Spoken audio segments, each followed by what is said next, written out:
My name is Rose. Standing on the balcony of this magnificent mansion, watching the ocean waves crashing against the cliffs, I finally feel a peace that I haven't experienced in years. The Christmas lights twinkle faintly on the eaves, and I'm reminded of how far I've come. It's been a long journey filled with betrayal, anger, and finally, hard-won victory. It all started when my family gathered for what I thought was just another ordinary event. My brother, Jake, was the center of attention as always. He was a 30-year-old man who had never really worked a proper job. My parents, Mr. and Mrs. Thompson, had always doted on him, showering him with love, money, and every luxury imaginable. My father was a wealthy businessman, and my mother was a socialite. They were both arrogant and thought that their money could solve everything. They had always looked down on me because I had chosen a simple life, working 2 jobs to pay off my student loans while they laughed at my so-called mediocre existence. On that fateful day, my parents decided to make a grand announcement. They presented Jake with the keys to a $1,200,000 mansion. The room erupted in cheers and laughter. And then, as if it were some kind of cruel joke, they gave me a $5 gift card. I could feel the humiliation burning in my chest like a wildfire. I walked out silently, the sound of snow crunching beneath my boots. As I sat in my car outside their opulent home, I received a voicemail from my father. His voice was sharp and commanding, "Return the house, or we'll call the cops." I was confused at first, but then I remembered the deed in my bag. 5 years ago, my father's business was on the verge of collapse. He came to me, desperate for a loan. I, being the naive and loving daughter, lent him a large sum of money. He never thanked me or repaid me. A lawyer friend of mine advised me to secure collateral. So, in secret, I made my father sign a document using the mansion as collateral. He had completely forgotten about it until now. When I realized that the mansion legally had my name on it, I couldn't help but smile in the dark. If they wanted a war, I was ready to fight. The next morning, my phone wouldn't stop buzzing. There were missed calls and texts, first filled with threats, and then with fake sweetness. "Rose, let's talk this out. Return the deed before this gets ugly. You don't deserve that property anyway." I looked at the $5 gift card on my kitchen table, and Jake's smug face flashed in my mind. He had dangled those mansion keys like a trophy, and my mother had said, he earned it. Earned it? He had done nothing but rely on my parents' money.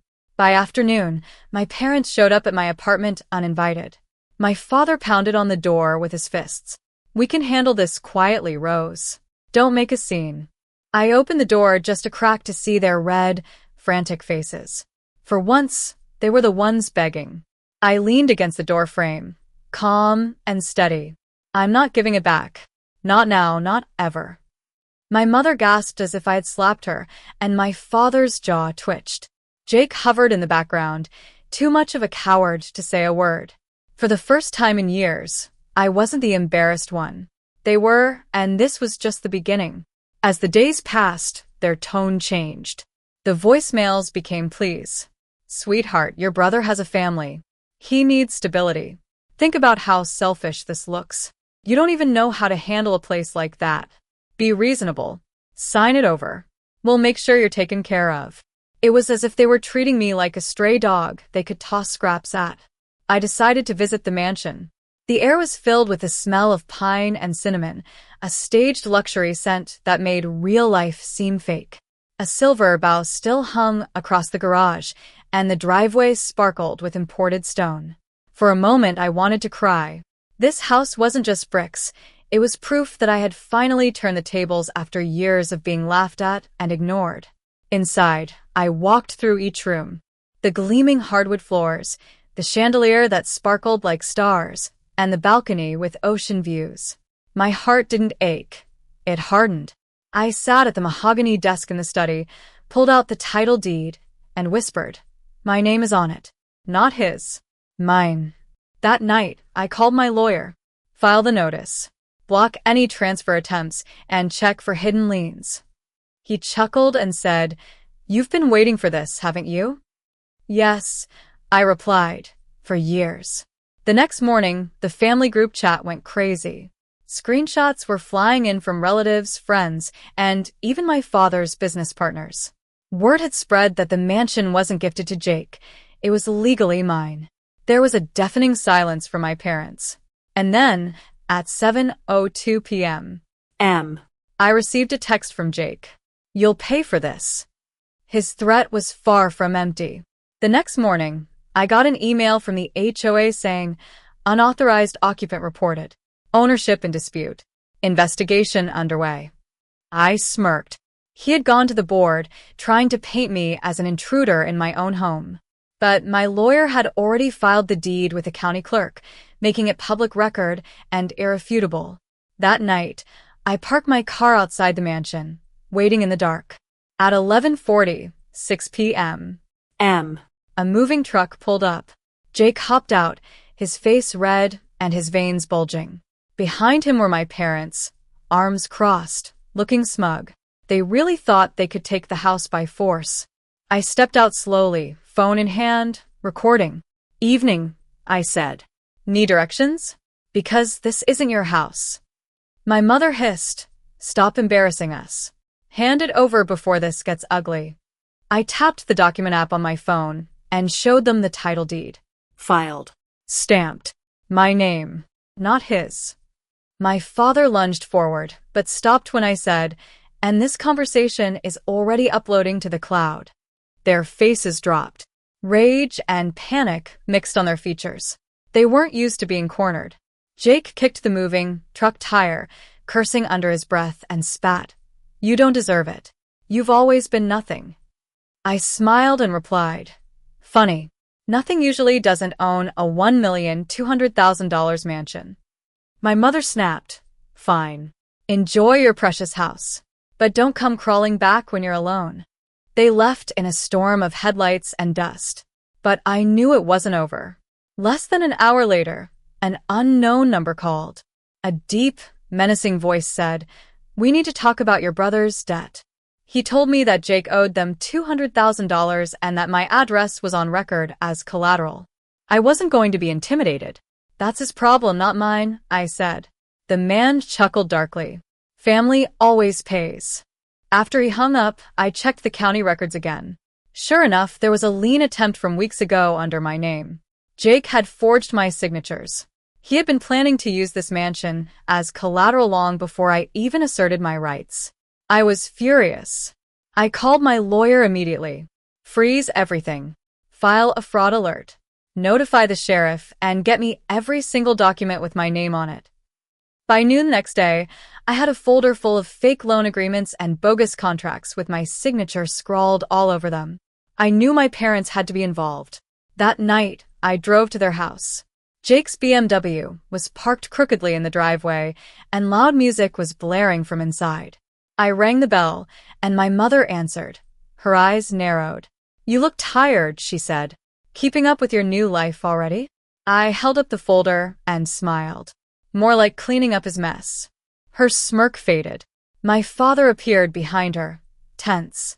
"Whatever this is, you'll drop it. For the family."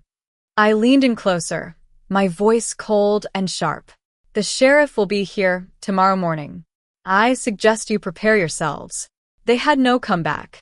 But just as I was about to leave, Jake stumbled into the hall, drunk and clutching his phone. He grinned and slurred. "You think you've won? Wait until the bank auction. Let's see how you feel when strangers are living in your mansion." The next morning, at 8:17 a.m., my phone buzzed. It was the sheriff's office. "We're outside your parents' residence. You might want to come down." When I arrived, the scene was chaotic. There was a patrol car in the driveway, Jake pacing around with his hair in a mess, yelling into his phone. My mother was clutching her robe, whispering furiously to my father, and my father was glaring at me as if I had betrayed the family. The deputy held up the folder of forged documents. "Signatures don't match. This is a felony," he said. Jake snapped. "She planted those. She's obsessed with ruining me." I didn't waste my breath arguing. I simply handed over a USB drive with time-stamped copies from the county's digital portal. Every document, every date, and every forged mark was backed up and undeniable. The deputy nodded.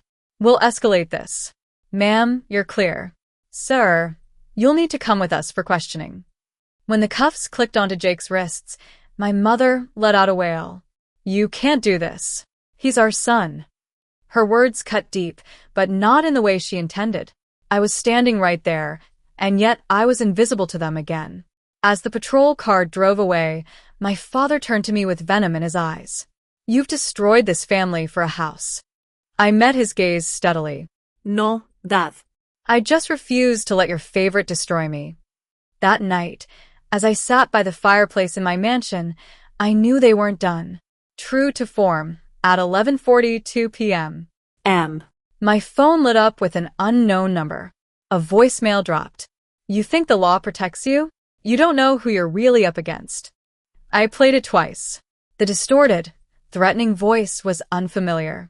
I called my attorney the next morning and forwarded the message. Run a trace. I want to know exactly who's behind this.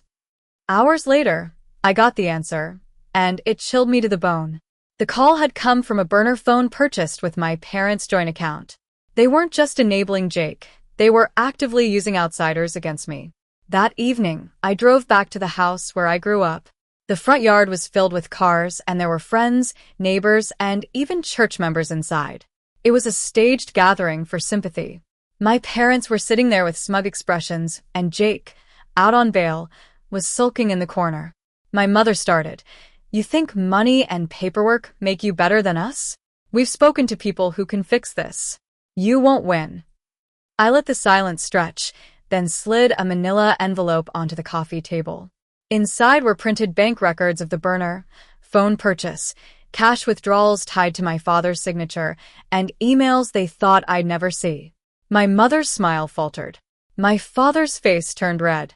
Jake muttered something under his breath, but I raised my hand. No. You don't get to speak. I leaned forward, my voice calm but as sharp as a blade. You forged documents. You laundered through my accounts. You bought threats with your own money. Every move you've made ties back to you. And tomorrow morning, your friends will read about it on the front page. Not my doing, just the truth coming to light. The room fell silent. Even their closest allies shifted uneasily, realizing they were sitting beside criminals. My father tried to bluster. You wouldn't dare. I cut him off. It's already in motion. Reporters have copies. Bank officials, too. And the sheriff? He'll be here again soon. Except this time, it won't be just Jake answering questions. My mother's hand trembled as she held her wine glass, and Jake cursed and stormed out. My father sank back into his chair, his eyes burning with anger but powerless. As I turned to leave, I said, You thought I was the weak one in this family. You thought I'd fold. But this house, this life, it's mine. And you'll never take it again. The front door closed behind me, but the weight of the war still pressed on my chest. Then, at 2:03 a.m., an email arrived. The subject line was Final Offer from my mother. I clicked on it. It said, Let's talk privately. We can make this right. There were no apologies, no remorse. Just a negotiation as if my dignity had a price tag. I didn't reply. I forwarded the email to my lawyer, CCing the bank investigator and the local reporter who was already covering the story. Then I closed my laptop and let silence be my answer. By noon, the fallout began. Headlines were screaming about financial fraud, forged deeds, and family betrayal. Neighbors were whispering, and friends disappeared. Jake lost his job, his car was repossessed, and his golden boy image was in tatters. My parents' accounts were frozen, and their circle of influence collapsed overnight. And me? I stood on this balcony, watching the ocean, and finally felt free.